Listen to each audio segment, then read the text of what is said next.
First of all, thank you very much for asking me to speak. Our family business is from German heritage, so we're Barossa Valley family and strong German Lutheran heritage. So when our Dutch friends asked me to speak, I thought what a wonderful opportunity to do that. Just on the NBI, if I can just make a quick comment. I suppose for me, I was a young fella from the Barossa Valley. I had no business friends at all.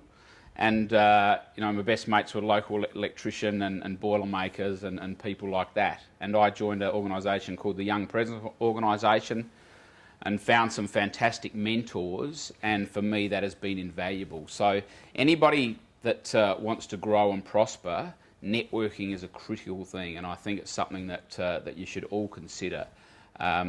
Because you just learn every day. I moved next door to a guy who's a very successful business guy, and I'm having little sessions with him and our business, and I'm changing our business because of that. What's really, really important. So, a bit about Arnes. So, we're a fourth generation family business, started in 1906 by my great-grandfather Wilhelm Arnes. He lived in Tanunda, and he decided he wanted to be an entrepreneur, and he moved to the Kalgoorlie goldfields, and him and his wife Alma, and that didn't go quite as well. He got typhoid and had to come home. So, moved to a little place called Sheoak Log, and he borrowed some money off his wife's parents, Alma's parents, and they bought an abandoned foundry, and basically he worked in that blacksmith shop and serviced the local Sheoak Log community, all the farmers. My grandfather then joined him, so it was father and son working that blacksmith, servicing the local markets. And then my father got involved, and my father is what I would call a fantastic engineering entrepreneur, and Dad is really wonderful at developing products and growing products. And but for Dad, he found a fantastic partner in my mother, and Mum was great with numbers. So she worked for Anders, which was up at Freeling, and she was a secretary there. And so together they were very successful. So Dad could develop products and Mum could look after the finance, and without each other they wouldn't have been successful. It was great. And Dad grew the business. Electricity came, and through the 70s and 80s he developed land rollers, silos for the grain, very much rural based.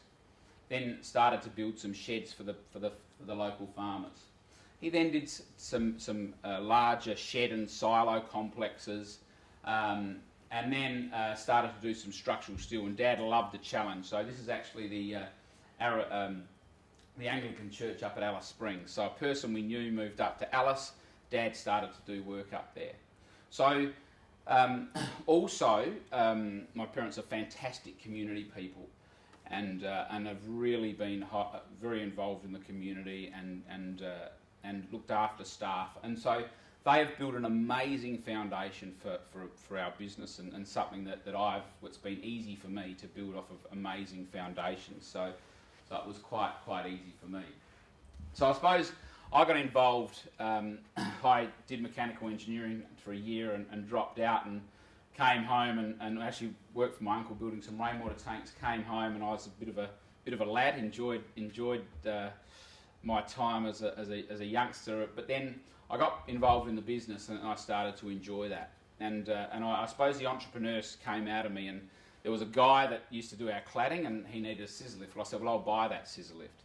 And so I was only 20 and I purchased a scissor lift. I was paying $709 a month, and then that was going really well, and then bought a boom lift, and that was $45 a fortnight, and so that was great, and then saved $10,000 and for some reason bought a unit in Gladstone, because in Queensland what Mum and Dad purchased, and that was a bit over $1,000 a month.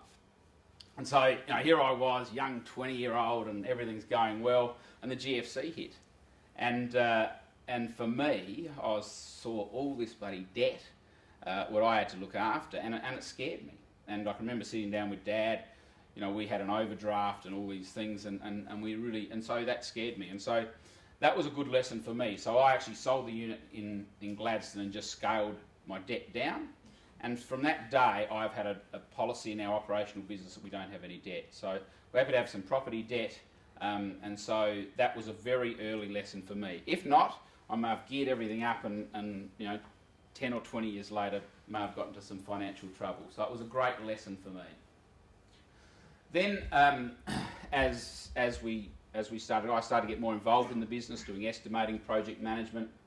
A job came, it was a Mount Todd gold mine. So our turnover was about $7 million at that time, back in 1995, and we doubled in size from about 1992 when our turnover was $3 million. And this job came up, and it was a $9.5 million project, and so that was and I said, right, we're going to do this job, and I'd committed to the job, and then of course Dad said, what are you doing? And of course I was young, fearless, and really wanted to make my mark, and I suppose we were very fortunate that I personally really made sure that was a winner, and that was actually the job what really took our company into the new era, and we did very well financially out of it, and it was so that was Dad grew the business, and then it was my turn to do that, and that proved that I could take over the business. And we had an advisor who said, right, Stefan, you're the managing director now, because Dad enjoyed being in the factory, so it worked out well. I suppose some other things that we've done is we've actually changed some of the industry. So back in the old days, we used to do steel work for builders, and we used to do some winery work, and we used to have some really loyal winery people, and then some of the builders, and suddenly we'd have to be competing on these sheds what we can do in our sleep. So we had to make a decision whether we supply steelwork or whether we decided to become the builder and employ the engineer and architect. And we decided to go down that path, and that was a major coup for us. So we would have competitive advantage is very important to us, and our supply chain is very important. So if we manufactured our steel, controlled the design, controlled the cladding, controlled everything, we would have a huge competitive advantage. So we used to say, right, if you go to an architect, engineer and builder, work out the price, take 25% off, and we'll do it for that. And we actually did that on a couple of jobs, and then the word spread, and then that became that Arns were the shed builders for all the wineries. And our business really flourished. And that's Cellarmaster Wines, where we just built shed after every year. They would just build them, and now that's been taken over Woolworths. We've got a huge building we're building for Vinpac now. And of course, with this, we were lucky. We got some funds, and I suppose when I first got in the business, I put a financial strategy to my father to close down our silo business, something he started. And I proved it that we should just concentrate on steel work and sheds, and that's what we did. But then this great opportunity came to buy the #1 silo manufacturer in Australia, and so we did that, and then we were back into our roots, and that's been a fantastic opportunity for us. So you can close down something, but you can always change your mind.